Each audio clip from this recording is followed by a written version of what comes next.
नमस्ते बच्चों, मैं ब्रजेश कुमार शर्मा राजकीय इंटर कॉलेज रहीमनगर पड़ियाना जनपद लखनऊ से कक्षा 12 गणित के अध्याय 3 आव्यूह के तीसरे लेक्चर को प्रारंभ करते हैं। तीसरे लेक्चर में आज हम पुनरावलोकन करेंगे और आव्यूहों के गुण योग और गुणनफल के गुणधर्मों को हम बताएंगे और इससे संबंधित प्रश्नों को कराएंगे। पुनरावलोकन पिछले अध्याय में, पिछला जो हमारा लेक्चर था भाग 2, उसमें हमने आपको आव्यूहों के योग, अंतर और गुणनफल की संक्रियाओं को समझाया था और उन पर आधारित प्रश्न कराए थे। आज हम आव्यूहों के योग और गुणनफल के गुणधर्म के बारे में चर्चा करेंगे और उससे संबंधित प्रश्नों को हल कराएंगे। आव्यूहों के योग के गुणधर्म: यदि ए, बी तथा सी तीन m क्रॉस n कोट वाले आव्यूह हैं और 0 एक m क्रॉस n कोटि का एक शून्य आव्यूह है, तो पहला है a plus B is equal to B plus A. ये पहली प्रॉपर्टी है जिसको कि हम योग का क्रम विनिमय नियम भी कहते हैं। यानी कि क्रम विनिमय नियम क्या है कि हम दो आव्यूहों को किसी प्रकार से जोड़ सकते हैं, चाहे ए में बी जोड़ें या बी में ए जोड़ें, दोनों का मान बराबर होगा। तो योग का क्रम विनिमय नियम आव्यूह पर लागू होता है। दूसरा है ए प्लस बी आव्यूह को हम पहले जोड़ लें फिर सी को जोड़ें, या बी प्लस सी को हम पहले जोड़ लें और फिर ए में इस बी प्लस सी के योगफल को जोड़ें, तो दोनों के मान बराबर होंगे। यानी कि योग के सहचर का नियम आव्यूहों पर लागू होता है। तीसरा नियम है A plus zero is equal to zero plus A is equal to A. यदि ऐसा है कि A plus zero is equal to zero plus A, तो योग के तत्समक का अस्तित्व है। अर्थात दूसरे शब्दों में अगर हम कहें तो अगर A plus zero is equal to zero plus A is equal to A, तो जीरो जो है योग का जो शून्य आव्यूह है वो योग का तत्समक आव्यूह कहलाएगा। चौथा नियम है A plus minus A is equal to minus A plus A is equal to zero. यानी कि अगर हम एक आव्यूह और उसके ऋण आव्यूह को जोड़ें, चाहे ए प्लस माइनस ए या माइनस ए प्लस ए करें, तो और उसका योगफल शून्य आव्यूह आए, तो ये जो ऋण आव्यूह है माइनस ए, ये आव्यूह ए का प्रतिलोम आव्यूह कहलाता है। अर्थात योग के प्रतिलोम आव्यूह का भी अस्तित्व है। अब आते हैं आव्यूहों के गुणन का गुणधर्म। ए, बी और सी तीन आव्यूह हैं, तो सामान्यतः A B is not equal to B A. A और बी का गुणनफल निकालें और बी और ए का गुणनफल निकालें, तो ये इन जनरल सामान्य रूप से ये बराबर नहीं होते हैं। केवल एक कंडीशन, एक विशेष परिस्थिति है जब हम समान कोटि के दो विकर्ण आव्यूह ले लें। विकर्ण आव्यूह जानते हैं आप, जैसे ये 1 0 0 2, ये विकर्ण आव्यूह है 2 बाई 2 का। इस तरह से हम कोई दो समान कोटि के विकर्ण आव्यूह ले लें जिसमें केवल विकर्ण में संख्या होगी, बाकी शून्य होंगे अवयव। तो दो विकर्ण आव्यूहों का अगर हम गुणनफल निकालें तो उस स्थिति में ए बी बराबर बी ए होगा, केवल उसी स्थिति में जब विकर्ण आव्यूह होंगे, तो वहां पर क्रम विनिमय नियम गुणन का लागू होता है। बाकी इन जनरल अन्य आव्यूहों में अगर सामान्य आव्यूह हैं तो उसमें A B is not equal to B A होता है, यानी अक्रम विनिमयता होती है। दूसरा है ए बी आव्यूह का गुणनफल और फिर उसको हम सी से गुणा करें, आव्यूह सी से, तो वो बराबर होगा बी और सी का आव्यूह का गुणनफल निकालने और फिर ए और बी सी का जो परिणामी आव्यूह आया था उसका गुणनफल निकालें, तो दोनों बराबर होंगे। इसे गुणन का सहचर नियम कहते हैं। यानी कि गुणन का सहचर नियम भी आव्यूह पर लागू होता है। तीसरा है वितरण नियम, जो कि आव्यूहों पर लागू होता है। बी प्लस सी को जोड़ लें और बी प्लस ए को बी प्लस सी के योगफल से गुणा करें, तो ये बराबर होगा ए और बी का गुणनफल प्लस ए इंटू सी, यानी ए और सी का गुणनफल। लेकिन ये जो नियम 2 और 3 हैं, ये तभी लागू होते हैं जब दोनों तरफ समीकरण के, यानी बाईं तरफ भी और दाहिनी तरफ भी गुणनफल परिभाषित हों। अर्थात ए बी का गुणनफल परिभाषित हो और फिर ए बी का जो परिणामी गुणनफल आए उसके साथ सी का गुणनफल परिभाषित हो।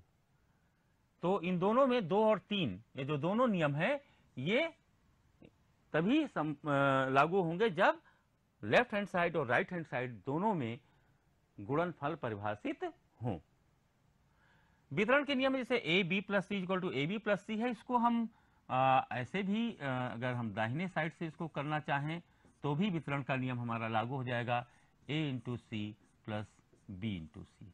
मतलब ऐसे भी हो सकता है A B plus C is equal to A B plus A C, या ए प्लस बी हम जोड़ लें उसके बाद सी से मल्टीप्लाई करें तो ए सी प्लस बी सी। चौथा है गुणन का गुणधर्म A I is equal to I A is equal to A. अगर ऐसा है, ये आई हमारा यहाँ पर तत्समक आव्यूह है गुणन का, A I is equal to I A is equal to A, तो गुणन के तत्समक का अस्तित्व होता है।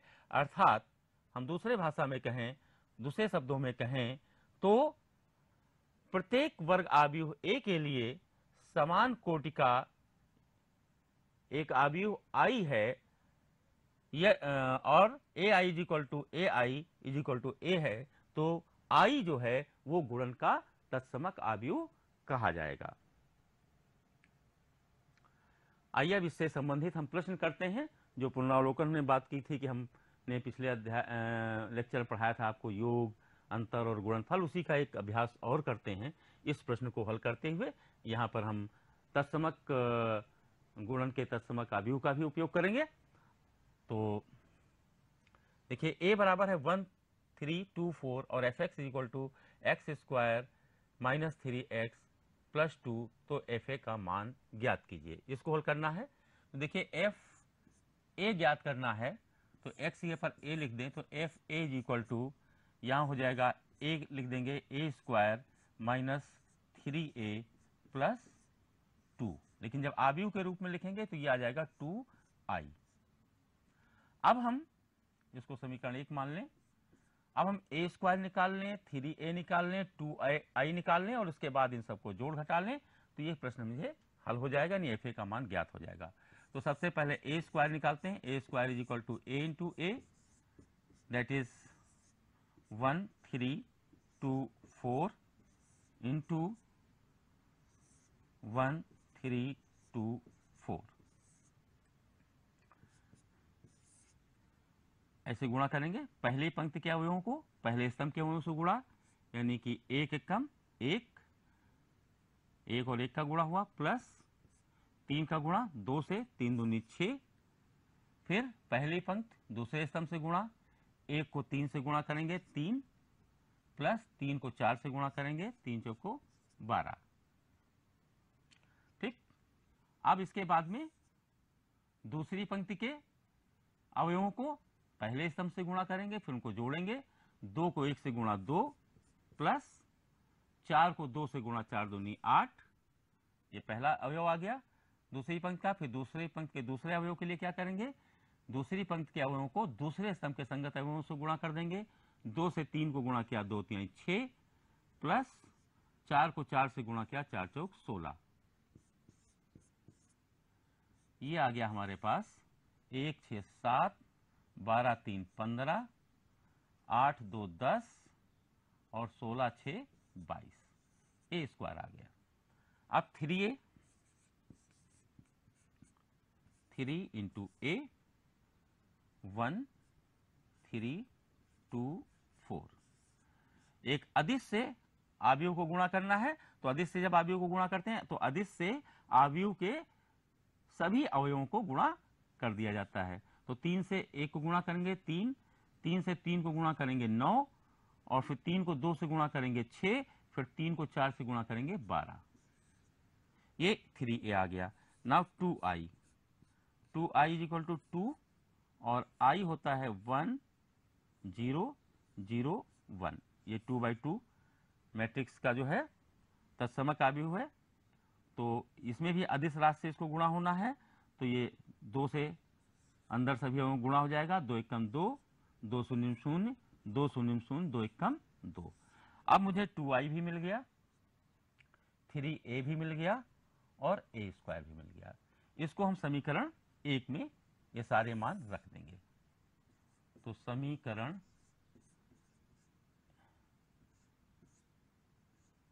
एक में मान रखने पर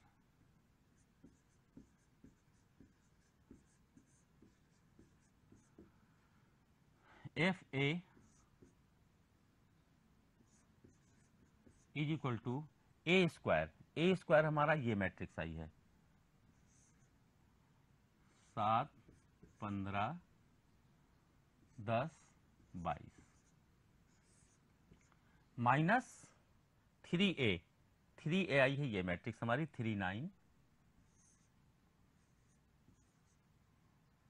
6, 12 प्लस 2i और 2i ये मैट्रिक्स निकली हमारी 2, 0, 0, 2।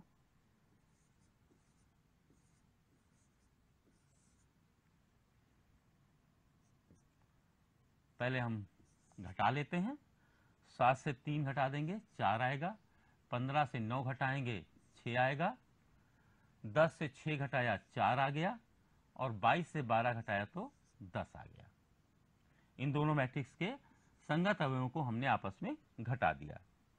प्लस ये मैट्रिक्स इसलिए हमने 2, 0, 0, 2। अब इन दोनों मैट्रिक्स को हम जोड़ देंगे। 4 में संगत अवयव जोड़ जाएंगे। 4 में 2 जोड़ेंगे 6, 6 में 0 जोड़ेंगे 6, 4 में 0 जोड़ेंगे 4 और 10 में 2 जोड़ेंगे 12। तो इस तरीके से ये एफ ए का मान हमें प्राप्त हो जाएगा।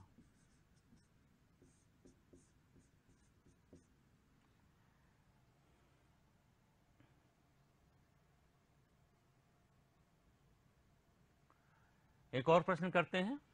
x के किस मान के लिए 121, 120, 201, 102 और 02x बराबर 0 है। इससे हमें x का मान निकालना है।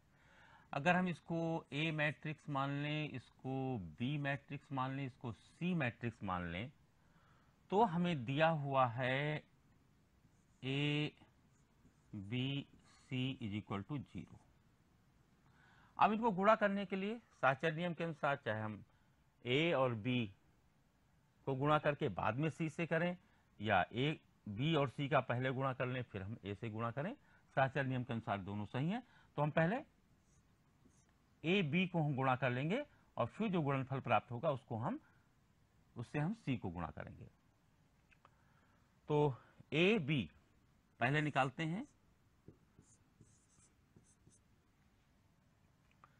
a है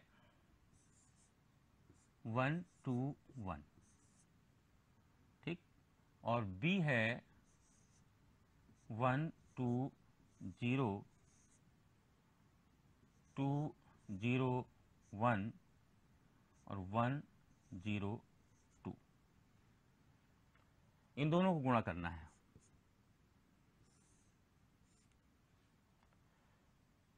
पहली पंक्ति को पहले स्तंभ से गुणा तो पहला एलिमेंट गुणा करते हैं। 1 को 1 से गुणा किया 1 प्लस 2 को 2 से गुणा किया 4 प्लस 1 से 1 को गुणा किया 1, पहला एलिमेंट मिल गया।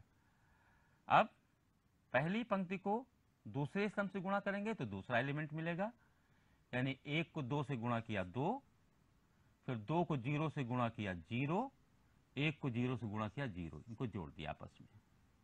अब पहली पंक्तियों को तीसरे स्तंभ से गुणा करेंगे तो तीसरा एलिमेंट मिल जाएगा पहली पंक्ति का। तो 1 को 0 से गुणा करेंगे 0 आएगा, फिर 2 को 1 से गुणा करेंगे तो ये +2 हो जाएगा और 1 से 2 को गुणा करेंगे तो ये +2 हो जाएगा। और इस तरीके से हमें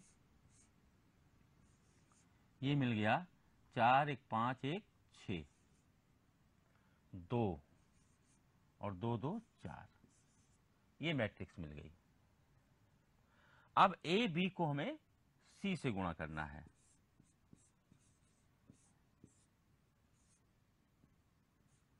तो ए बी आ गई हमारी 6, 2, 4 इंटू सी है हमारा 0, 2, x।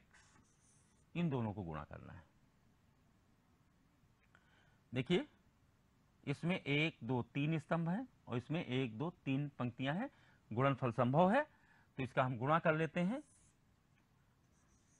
A B C is equal to आ जाएगा, गुणा करें ऐसे, 6 को 0 से गुणा किया आ गया 0, फिर 2 को 2 से गुणा किया +4, ठीक, फिर 4 से x गुणा करेंगे तो 4x ये आ गया।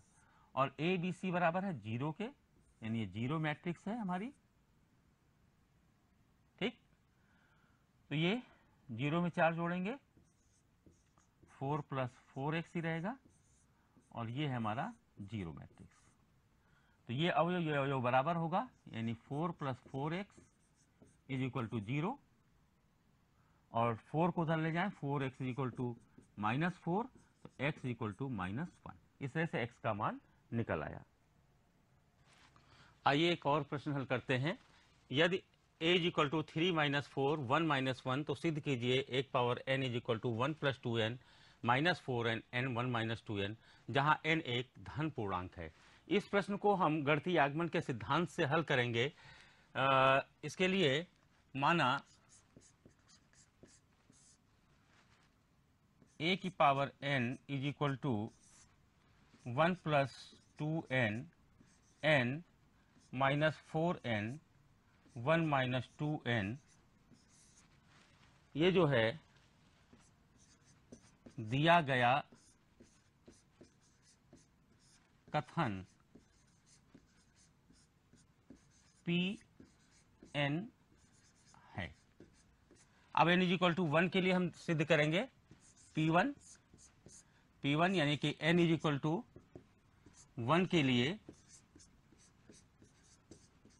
लेफ्ट हैंड साइड अगर हम लें, ये है a की पावर n, तो n की जगह पर हम 1 रखेंगे तो a की पावर 1 यानी कि a, और a बराबर दिया हुआ है 3 - 4 1 - 1, और राइट हैंड साइड जो है हमारा RHS, ये हो जाएगा, यहाँ पर जहाँ जहाँ n है वहाँ पर हम 1 रख दें, तो ये हो जाएगा 1 + 2 × 1 2 हो जाएगा, और यहाँ पर -4 × 1 4 हो जाएगा। n की जगह पर 1 रख देंगे, ये 1 - 2 × 1 2 हो जाएगा, और ये आ जाएगा हमारा 1 + 2 मिलकर के 3 -4 1 और 1 - 2 हो गया -1। अब देखिए लेफ्ट हैंड साइड और राइट हैंड साइड दोनों बराबर हैं। Left hand side is equal to right hand side, दोनों बराबर हैं, तो इसलिए P1 सत्य है। P1 सत्य है। अब हम मानेंगे, माना PK सत्य है, PK सत्य है, तो AK + 1 निकालेंगे। AK + 1 is equal to AK × A, और AK अभी हमने निकाला था, वो था 1 + 2K और K -4K और 1 - 2K × A। A हो जाएगा 3 -4 1 - 1। गुणा कर देंगे इसको, अवयवों का गुणा, प्रथम पंक्ति को प्रथम स्तंभ से गुणा करेंगे, 1 + 2K को 3 से गुणा करेंगे तो 3 × 1 = 3 + 3 × 2 = 6K, और फिर 1 + 2 को 3 से गुणा किया और -4 के 1 से गुणा करके इसमें जोड़ेंगे, तो -4 को 1 से गुणा करेंगे तो -4K ही रहेगा। और अब इस पंक्ति को दूसरे स्तंभ से गुणा कर देंगे, तो 1 + 2K को -4 से गुणा करेंगे तो -4 -4 × 2 = 8K, और -4K को -1 से गुणा करेंगे तो माइनस हो जाएगा +4K। अब दूसरी पंक्ति का गुणा करेंगे, तो दूसरी पंक्ति को प्रथम स्तंभ से गुणा करेंगे, यहां पर आ जाएगा, K को 3 से गुणा किया 3K, और 1 - 2K को 1 से गुणा किया तो +1 - 2K। फिर पहली पंक्ति को दूसरे स्तंभ से गुणा करेंगे, K को -4 से तो -4K, और फिर -1 से गुणा करेंगे हम 1 - 2 के को और इसमें जोड़ेंगे। तो -1 को +1 से गुणा हुआ -1 हो गया, फिर माइनस माइनस प्लस हो गया और 2 एकम 2 के, ये आ गया। 3 को हम लिख लें 1 + 2 और 6 के से 4 के निकल गया 2 के बचा। ठीक, यहां पर 3 के से 2 के निकल गया के बचा +1। यहां पर -4 और -8 के से 4 के निकल जाएगा तो -4 के। यहाँ -1 और -4 के में 2 के जोड़ेगा तो -2 के बचेगा। 1 इसमें 2 कॉमन ले लें तो 1 + के, यहाँ पर -4 कॉमन ले लें तो 1 + के, यहाँ पर k + 1 है ऑलरेडी। यहाँ पर -1 को हम लिख सकते हैं 1 - 2 और -2 के। इसके बाद इसको हम लिख सकते हैं 1 + 2, 1 + k को k + 1 और यहाँ -4 k + 1 और k + 1, यहाँ 2 कॉमन नहीं लेंगे तो 1 - 2 k + 1। तो जहां जहां k है वहां वहां पर k + 1 आ गया। इसका मतलब ये हुआ कि p k + 1 सत्य है। तो p k सत्य है लेकर के हमने सिद्ध कर दिया कि p k + 1 सत्य है। और जब p k + 1 सत्य है तो ये गणितीय आगमन के सिद्धांत से गणितीय आगमन के सिद्धांत से सभी धन पूर्णांक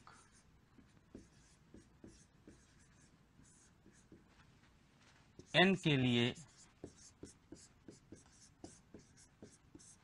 Pn सत्य है। Pn सत्य है अर्थात अतः An = 1 + 2n n - 4n 1 - 2n, ये सत्य है और ये हमारा क्वेश्चन सिद्ध हो गया, प्रूव्ड।